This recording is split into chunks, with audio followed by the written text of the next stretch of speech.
Hey everybody, this is Randy with Carchaeology, and I've got an update for you on the Mercedes-Benz. So the Mercedes project so far has been, well, how can I put this? Really frickin' frustrating for me. Now, I've got to look at it from a different view because normally I'm working on VWs and things like that. I'm used to working in the TV industry where everything happens right away. When I was a producer on one of the TV shows and was ordering parts and things like that for, the project cars, we had everything there within hours or within the next day because we had to. But this particular car, you can't do that. Number one, it's not the sort of car you can just go to AutoZone and get parts for. And number two, we're dealing with another country, we're dealing with another language, and we're also dealing with a period of time right now with COVID restrictions and supply chain problems and all sorts of stuff that has really slowed down the whole process. Now, some of that makes sense to me, but some of it also doesn't. I mean, a lot of the things I've been chasing on this are just bits of information. I want to figure out, where the car was built, where it went, what it was originally built as, any historical info on owners and things like that. And I've really been coming up with nothing. And it's really driving me hardcore crazy. But I've also been lucky in some cases in that I have found some information and I've also found some parts. So I found a source in Germany that I've spoken about before in other videos. I've got the hood ornament coming for it. I've got a gasket set. I've got brake parts. So I should be able to do what I need to do to the engine before we fired it up. Also do something with brakes so the thing will stop, hopefully, when it's running. But even that has been a frustrating situation because they have been so extraordinarily slow with getting these parts out to me. And some of it they're blaming on COVID, but quite frankly, I think some of that's bullshit. When they tell me that they're going to mail the thing out on Thursday, and here we are Wednesday the following week, and they still haven't done it, that has nothing to do with COVID. That has everything to do with poor customer service. But anyway, it is what it is. And where else am I going to go to get the parts? So one of the things that I was chasing down recently were fog lights.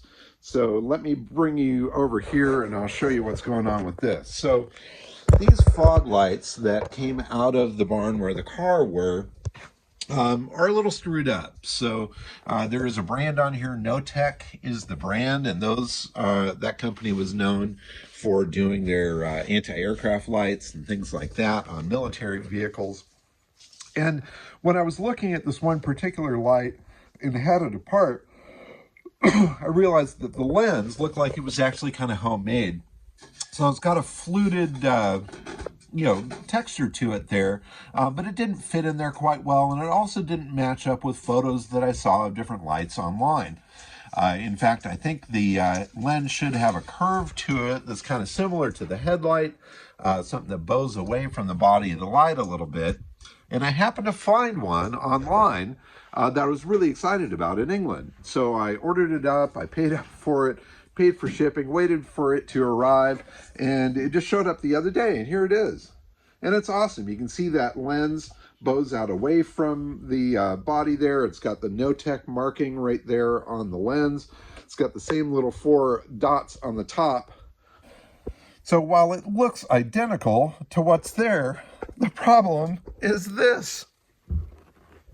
It's about double the size. This thing is an absolute monster. And even though it matches in shape and design, it's far too big.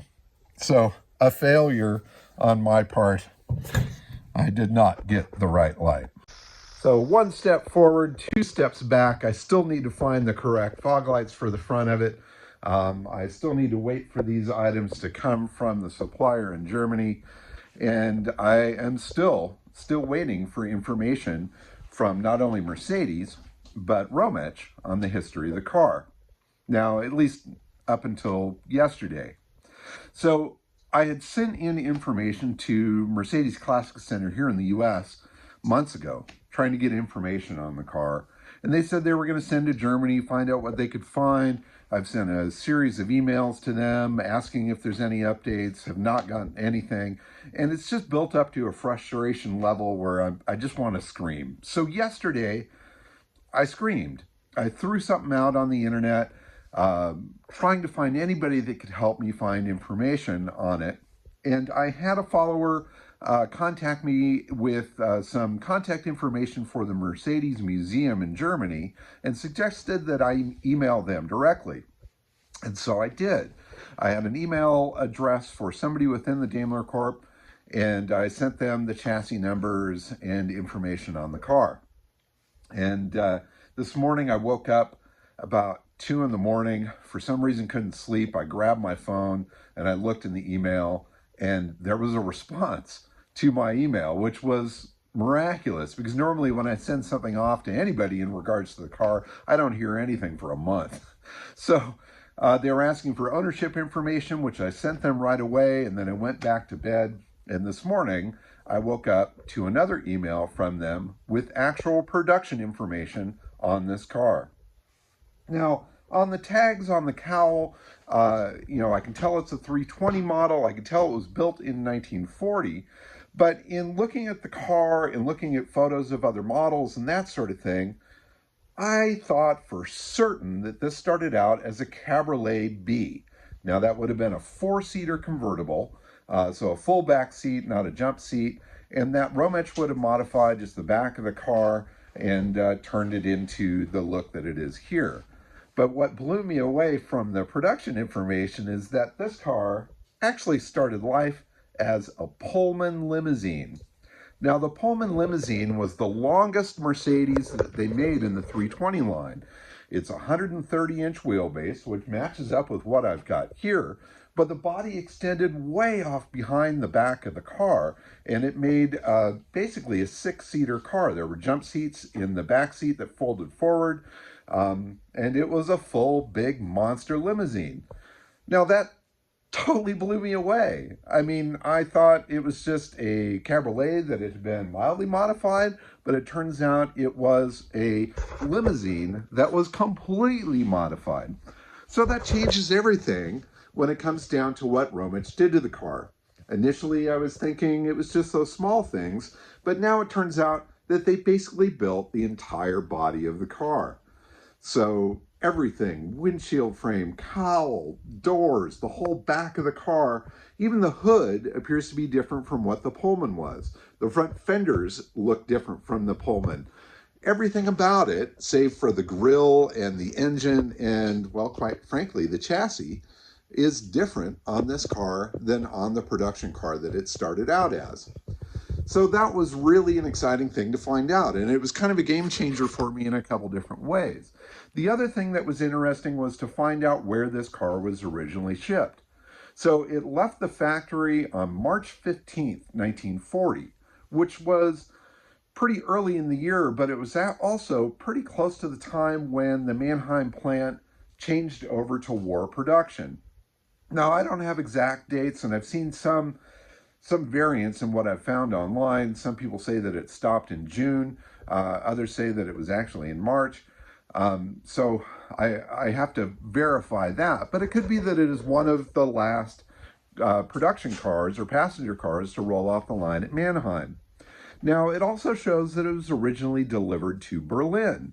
Now, that's really interesting for a couple different reasons. Number one is, obviously, I've got photos of the car taken in Berlin in 1948 at the Romech plant, but it also opens up the question as to where in Berlin it went when it was new. Now, the theory that I've had all along is that this was actually a design that was penned by Johannes Bischow when he worked for Erdmann and Rossi. Now, Erdmann and Rossi is well known for their Mercedes designs, and they've done some really extravagant ones, and a lot of the design cues that are on this car seem to match up with Erdmann's work. Now, Erdmann was also in Berlin, and so what I'm wondering, and I'm hoping I'll be able to find out at some point, is if this car was originally delivered to Erdmann and Rossi for its conversion straight from factory into the convertible that it is now, and then completed at Romech somewhere post-war. Now, the folks at the Romich archives have come back with some information on the car, or at least they believe it has something to do with the car, where it shows small work done to it in the 1940s, in the late 40s. Now, I'm not 100% convinced that the notations in their book refer to this car exactly, but if they do, and they were only doing minor work to it, then that might lean towards that whole possibility of it being an Erdmann car that was finished at Romich later on. But I don't know. All of that is still to come. And I've also asked Mercedes if they can give me information on who was the original purchaser or more information on where it was delivered. And I'll certainly post that once I've got it. But for now, I finally got some info on the history of the car beyond what I can see here on the tags and beyond what I can find on the internet.